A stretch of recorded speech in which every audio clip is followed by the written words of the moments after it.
నమస్కారం అండి. మీ ఎర్రంరెడ్డి తిరుపతి రెడ్డి.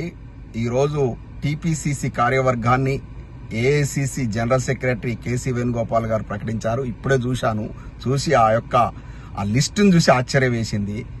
ఇంత పనికిమాల రాజకీయ పార్టీ మన భారతదేశంలో ఉండి దశాబ్దాల పాటు భారతదేశాన్ని అదేవిధంగా మన యొక్క రాష్ట్రాన్ని పరిపాలించడం అనేది మనం ఏ జన్మలో చేసుకున్న పాపము కానీ ఇటువంటి దిక్కుమాల పార్టీ రూల్ చేసింది మనల్ని. ఇప్పుడు కూడా తెలంగాణలో ఈ ప్రజలు మోసపోయి 6 గ్యారెంటీల మోసపోయి ఏదో ఉద్ధరిస్తారని చెప్పి ఓట్లేసి గెలిపిస్తే ఇప్పుడు దిక్కుమాల ప్రభుత్వాన్ని మనం చూస్తున్నాం.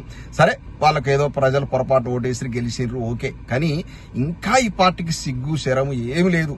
ఆ లిస్టును చూసి సిగ్గుపడాలి. ఎందుకంటే దాంట్లో ప్రధానంగా ఒక పేరు హనుమాన్ల ఝాన్సీ రెడ్డి. అసలు యాక్చువల్గా హనుమాన్ల ఝాన్సీ రెడ్డి పేరు ఆ పేరు కానే కాదు. ఆమె పాస్పోర్ట్ తీస్తే ఝాన్సీ లక్ష్మీరెడ్డి అని ఉంటుంది. అంటే ఆమెకు రకరకాల పేర్లు తగిలించుకున్నా అనుకోండి. ఎలక్షన్లో ఇక్కడికి వచ్చేసి ఝాన్సీ రాజేందర్ రెడ్డి అని, ఝాన్సీ యశస్విని రెడ్డి అని, యశస్విని ఝాన్సీ రెడ్డి అని రకరకాల ఆమె పేరు అసలు పేరు ఏందో ఎవరికి తెలియదు.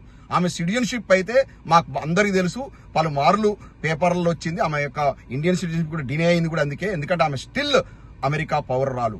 ఆమె దగ్గర అమెరికా పాస్పోర్టే ఉంది.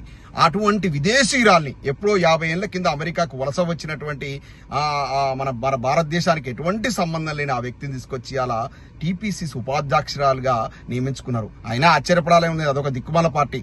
ఆ పార్టీని స్థాపించిందే ఒక బ్రిటిషు, ఒక ఆంగ్లేయుడు, ఆక్టోవినియన్ అంటే ఆలన్ ఆక్టోవియన్ అనే హ్యూమే అనేటువంటి ఒక బ్రిటిషర్ స్థాపించినటువంటి పార్టీ 18వ శతాబ్దం లోపల స్థాపించినటువంటి పార్టీ. ఆ దిక్కుమాల పార్టీని స్థాపించిందే ఒక తెల్ల జాతీయుడు.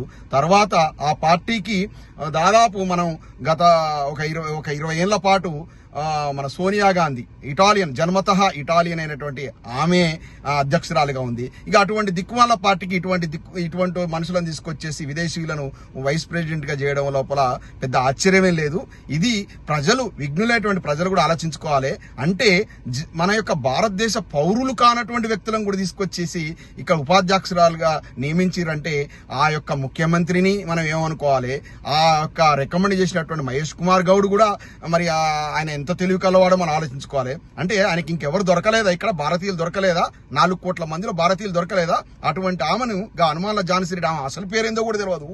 అటువంటి ఆమెను తీసుకొచ్చేసి ఒక విదేశీయురాలు తీసుకొచ్చి ఇవాళ వైస్ ప్రెసిడెంట్ గా చేసుకున్నారు. అది వాళ్ళ పార్టీ యొక్క సంస్థాగతమైన విషయమైనా కూడా ఇవాళ భారతీయులు కానటువంటి వ్యక్తిని తీసుకొచ్చి భారతదేశంలో రాజకీయ పార్టీకి వైస్ ప్రెసిడెంట్ చేయడం అనేది చట్టరీత్యా కూడా ఎంతవరకు సబబో ఆ పార్టీ నిర్ణయించుకోవాలి. అటువంటి దిక్కుమాల పార్టీకి రూల్ ఉండదు, ఒక నియమం ఉండదు. ఎందుకంటే వాళ్ళే పెట్టుకుంటారు.